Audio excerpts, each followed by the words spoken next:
Welcome to the review of round 4.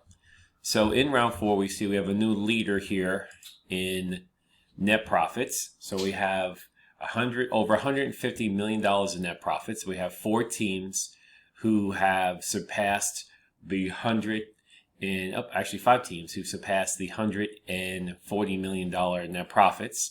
So you can see how the net profits have been trending up as managers have been making strategic decisions to increase sales, increase profits, lower costs as we're moving forward, maximizing shareholder wealth. So we see here in points an interesting story. So you remember this Too Fast, Too Furious that had didn't do well last couple of rounds. So I guess they finally had set themselves on a corrective course. And even though they lost points the last 2 rounds, since it's a year-over-year comparison in your overview points, they're able to get a lot of those points back by making a lot of smart choices this round. But now we have 3 other companies who've lost some points in round 4, so they have to reevaluate the decisions they made and maybe change some of the decisions. Remember, as we move forward, we want to make sure that profit margins and sales are increasing, but profits and profit margins are what's the most important to investors. And we see this one company here made 526 points in second place, and you can see that they did very well in their profits as well. Nice jump. Okay. Stock price per team. We have a leader here at AutoZip at $92 in stock price. We have a nice jump from last place last round into the middle here, moving from Too Fast, Too Furious, moving from $22 to $40. And we have, so this was the last place node last time. They kind of split up a bit, but everybody increased their stock price this round, which was good. And if we look at the sales per team, we see that last place, Too Fast, Too Furious, corrected their sales, but there's still a long way to go. I mean, some companies are getting up to $700 million in sales. So even though they've corrected, there's a lot more. If you look at this company, really no increase in sales, which means that's an error there, since sales are increasing double-digit percentages every month. A couple teams with very high increases in sales here from last year. Doing very well, increasing sales quite a bit. So, and we have a new number 2 position, which is Zerg, and then Zoom Motors in number 3. So sales are doing good. If we look at earnings per share, our number 1 is AutoZip, followed by, I'm not trying to pronounce that. Then we got these other companies here coming in the top 5. So we had, and again, Too Fast, Too Furious turned things around, greatly improved their earnings per share. RAK seems like they didn't make the right decisions. They lost some points, they lost some earnings, and as investors really hate that. And the same thing for Late 7, got to reevaluate what they're doing and focus more on the profits. Okay. The current round points, and we talked about the 2 top teams. A number of teams did get over 400 points for the round. And remember, it's not really how many points you make each individual round, it's the collective total that you want to be looking at. So if we go to, let's just go to total points. Total points, we have companies after 4 rounds getting very close to the 2,500 minimum to get the full points for the simulation. So they're all but sure to get that. Anybody who's at 2,000 points right now, we have 1, 2, 3, 4, 5, 6, 7, 8, 9, 10, 11, 12 teams.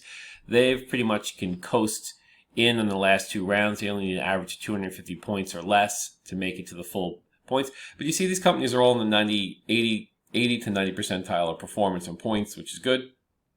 Now, even if you're at the 1,500 point level, you can still get the total points for the simulation if you're between 1,500 and 2,000. Still very easy. You need maybe an average of 5 or 600, more like 600, to get to that 100% A score in the simulation. Teams that are not performing that well, they can still turn around. As you saw, Too Fast or Furious made 1,000 points in one round. If you make the right decisions, you watch these videos I've been creating, and you read the student manual, and you do some practice games, you can still turn things around. If we look at, let's just go to profit margins, which are important. So gross profit margins. So we have some companies at the 60 percentile, which is great for round 4, and a lot of companies in the 50 percentile. So this is, you want to be able to move your team. You're going to go into round 5 next. You should be at the 50 percentile or higher by round 5. And you'll see some teams entering these 70 percentile. So some of these top teams close to 60 here will probably start getting into the 70th percentile of profits. And if you're at 40%, this is where we started in round 1. So these companies here, these 4 companies here, have made no progress in improving the gross profit margins. And this is what investors hate. So you should be aiming to hopefully increase your gross profit margins been 3 to 5% every round. So it's been 4 rounds. If you did 5% each round, you should be at 60. So if you did 3% each round, that's 12. So you should be around 52. So this is why that was my guideline for what you're trying to get in your profit margins. And the profit margins will help your stock price. What else helps your stock price? Buying back stock also helps your stock price, in addition to making the right profits for the company. So we looked at total points. The operational profit margin, this can be affected by more accurately spending on advertising, not overspending. So if you're advertising too heavily and the demand is stronger than the cars you're making, you may be advertising too much. Again, earnings per share can be enhanced by buying back stock. If you buy back stock, you have less stock to divide into your earnings. Your earnings per share go up even if you have the same earnings. Return on assets, difficult to improve as you're growing the company. Net profit margins,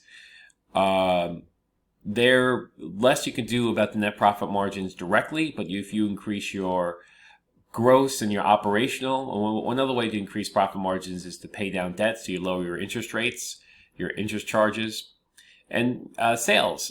If you read again the student manual or watch my previous videos in this series, you'll see how I easily show how to do your sales forecasts and your sales predictions.